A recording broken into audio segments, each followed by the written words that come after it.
Hi, welcome to my home. Today we're going to do one of my favorite projects that I love doing, origami. Now I learned this when I was a kid, but I really learned it when I spent some time in Japan, where all the kids knew how to fold these intricate little pieces. So I'm going to talk to you about origami. And a lot of kids, they know this fancy origami paper. It's beautiful, it's easy to fold, it makes colorful things.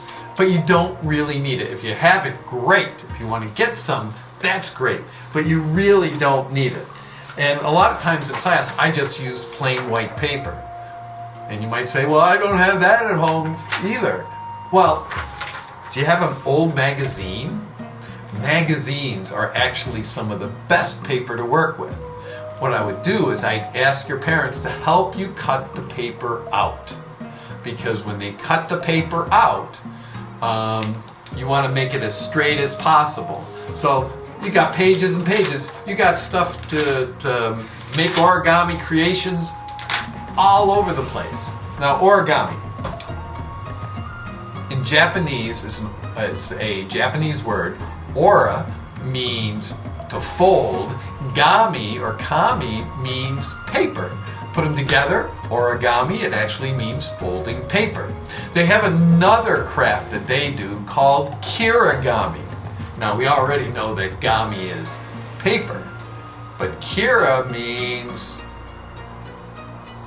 that's right, cutting paper. Cutting paper. Kirigami is cutting paper. If you've ever made a paper snowflake, you've done kirigami. But today we're going to work on origami. So today we're going to make a box. A simple box that you can use to hold things, maybe on your dresser, maybe hold little trinkets you have. Okay, so we're going to do that together. So the first thing you have to know is just get just a rectangular piece of paper. Now we have two dimensions we're going to be talking about: lengthwise and widthwise. I know a lot of kids, they talk about hamburger wise or hot dog wise. Well, the first thing we're going to do is fold this in half lengthwise. Mathematicians don't say hot dog way. We say lengthwise. So we're going to fold it in half lengthwise. Now, when we open it up, you see that we have two equal parts. Now what we're going to do is we're going to take each side and fold it into the middle. Now I do one at a time, and what I do is I line things up right with that line, and I let one hand hold it, and I let my other hand crease it, and I crease it well. And I do the same thing on the other side. I do it one at a time. Don't try folding both sides at the same time. It won't be as good. Now, the first time you do this, it might not look as nice as mine. But in origami, we talk about practice. Practice makes perfect. The more you do origami, the better you're going to get at it. And each time you do it, it should get better and better. Now, if we open this up, how many parts do we have? 4 equal parts. Now, what we're going to do now is fold it in half widthwise, not hamburger way, widthwise. So here, the paper, because we folded it, really doesn't want to fold easily. So I sort of put my fingers sort of in the middle to help the paper move. And then I line up my corners, and once I line up my corners, I crease it. How many pieces do you think we'll have now? How many parts on my paper when I open this up? 1, 2, 3, 4, 5, 6, 7, 8. Now what we're going to do is the same thing we did lengthwise, we're going to do widthwise. We're going to take these ends and fold it into the middle, one at a time. But now it's a little easier because we have these lines that we can sort of line up our paper with our folds. And they should, if we do it right, everything should meet in the middle and everything should be the same.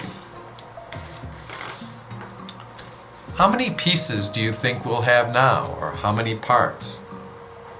Think about it. First we had 2, then we had 4, then we had 8. Let's see if you got it right. 1, 2, 3, 4, 5, 6, 7, 8, 9, 10, 11, 12, 13, 14, 15, 16. We could even do it by 2s. 2, 4, 6, 8, 10, 12, 14, 16. Whew. You could even practice and do it by 4s. 4, 8, 12, 16. Huh. Enough of that, we got to finish our box. So now with this, we're going to make the corners of our box. You see these lines here?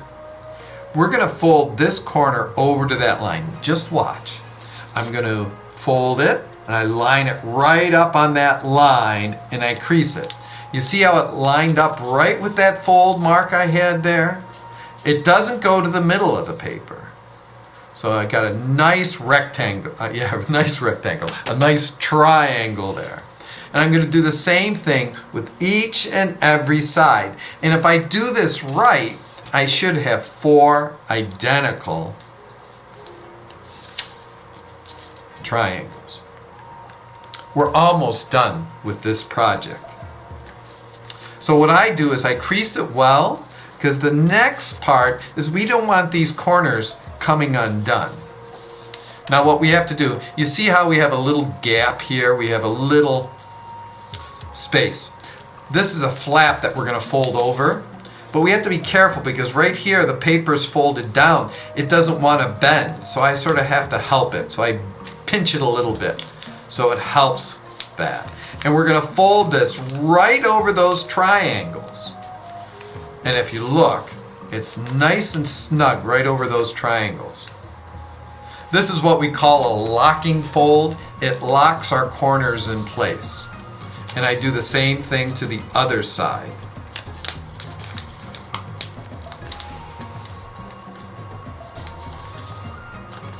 So now we are almost done. And now the magic sort of happens. We have that creased real well. I creased it with my fingernail, or you could crease it with a pencil. And now all you have to do is stick your thumbs in here and pull it up and open.